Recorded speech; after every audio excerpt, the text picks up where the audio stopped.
guys, Jamie with Mountains River Sea. Just trying out my new Isle inflatable paddleboard, stand-up paddleboard. This is the Isle Explorer Pro 14. It's 14 feet long. And this is my maiden voyage. I'm just trying it out on the pond before I take it to the lake. I read really good reviews about this, and we just decided to go ahead and unbox it and try it out before I take it to the lake. But so far it feels pretty stable. It's very stable. I think it's going to be pretty fast on the water, being 14 feet. So I'll take it to the lake and see what it's like spending a day out on the lake in it. But I just wanted to give you a quick review of it now that we've got it unboxed and on the water. I think I'm going to really like this.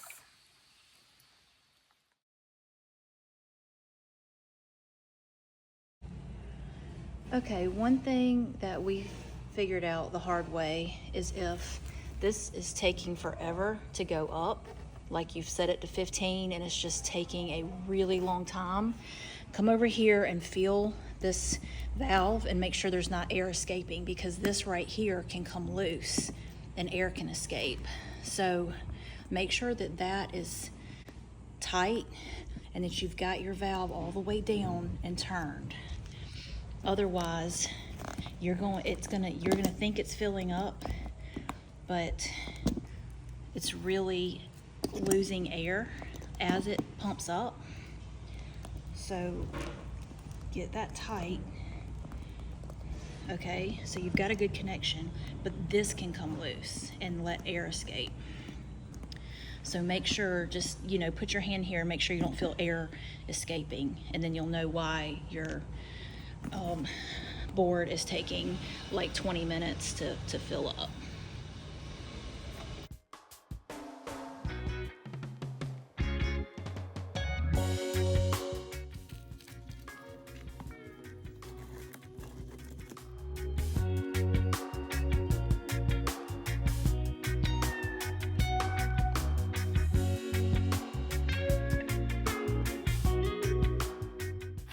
So this is cool because you can pick it up and roll it like that. That's pretty cool. Or you can pick it up like a backpack and carry it.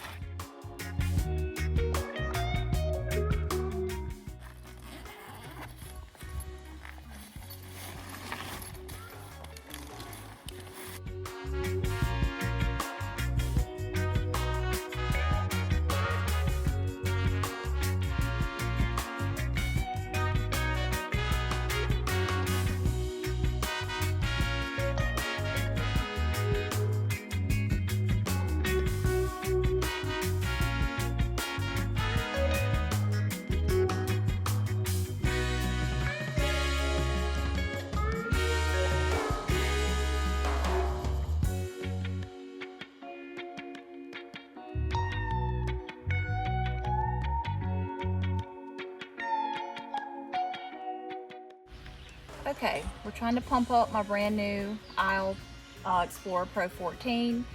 It did not come with a hand pump, but I had gone ahead and ordered the electric pump. However, it has to be plugged into a car charger. So we're going to bring the car down so we can plug this up. But something to keep in mind, don't carry this all the way down to the beach and then have no way to plug this up. Okay. We think this is to open the valve to inflate it, but luckily it has a card attached with a URL code that you can scan. Scan code for support. It'll tell you how to do everything on the website. Okay, we weren't really sure what this was for because the video I watched did not use this. And then I read the instructions. This is a valve wrench to use periodically when the valve becomes loose over time. You basically, with the board deflated, you lock it down and you turn. You're going to turn it clockwise until this snugs up. So this is just to have in case this whole valve becomes loose over time. Okay, we've got the electric pump connected to my car, so it has power. We're going to attach the tube to the pump. It just screws on. Get that snug. This end is going to attach to your valve on your board, and you can see back here, here is the actual valve. It's got instructions around the edges. It says recommended board inflation. It says on here 13 to 17 psi, so we'll probably shoot for 15, which it's going to tell you on the pump when it gets to 15. So we're just going to undo that, and then the pin, if it's up, then it's ready to be inflated. If the pin's in a down position, then it's going to deflate. So it's already in the up position.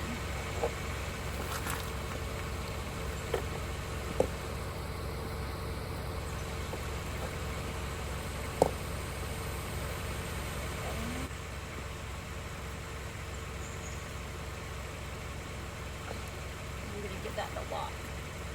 It's not locked. Okay, so it did not have the right locking pin for the valve receiver on the pump, but it came with this little accessory bag. So we found the one that is actually kind of bigger. This bigger, taller one is what ended up fitting. So let's try this again, because it's got to turn and lock, and you don't want to force it. We could tell something wasn't right.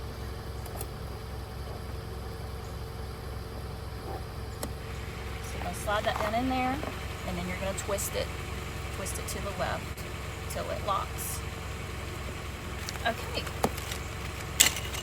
now we're ready to inflate. Just going to hit the power button.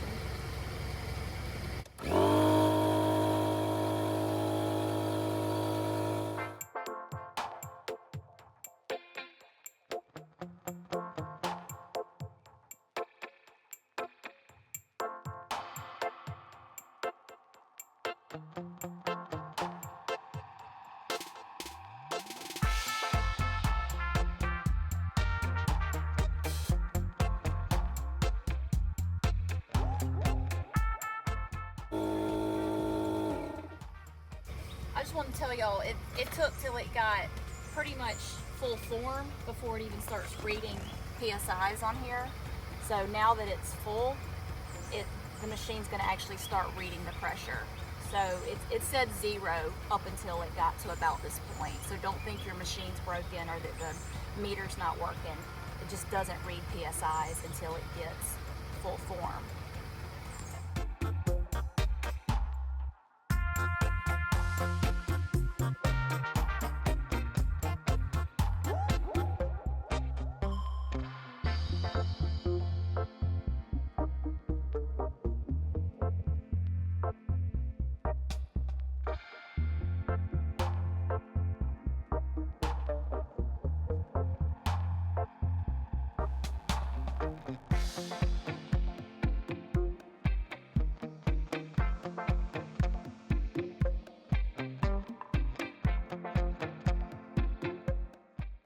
All right, we got it pumped up. Now we're just going to put the fin on so I can get on the water.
Okay, now that I know how to inflate my new aisle paddleboard, I'm ready to take it to the lake.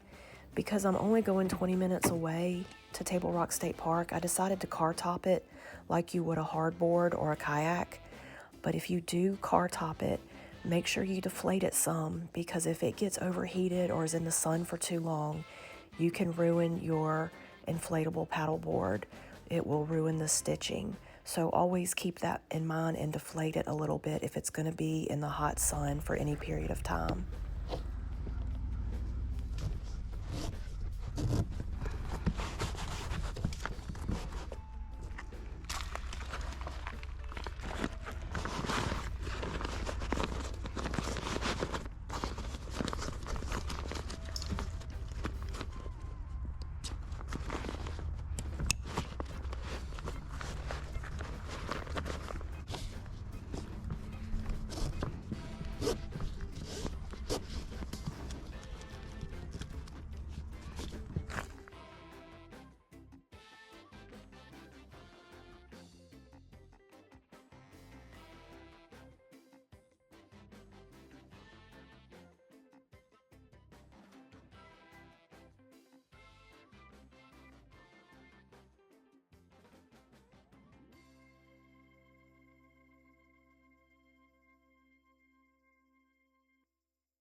I didn't follow it all today.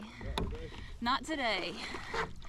But first time I ever tried one, that's a different story. First time, I don't think I can do that.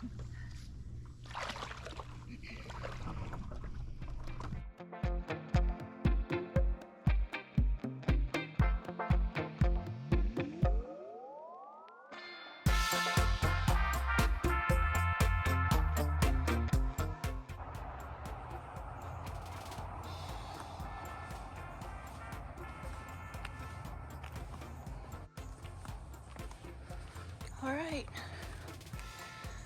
that's a wrap, Lake Illinois. Till next time.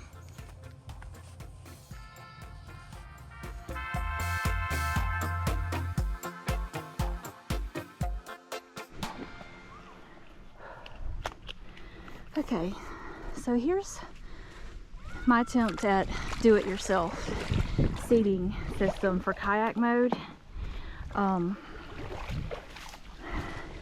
I took this on Lake Illinois yesterday, or yeah, maybe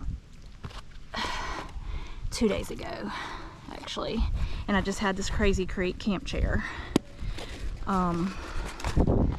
So what I think I'm gonna do is just anchor it down under this bungee, and then I've got some cut pool noodles that I was just gonna kind of bungee down and put those about where I think I want them as my foot rest, so that I can have my legs in a more upright bent position. So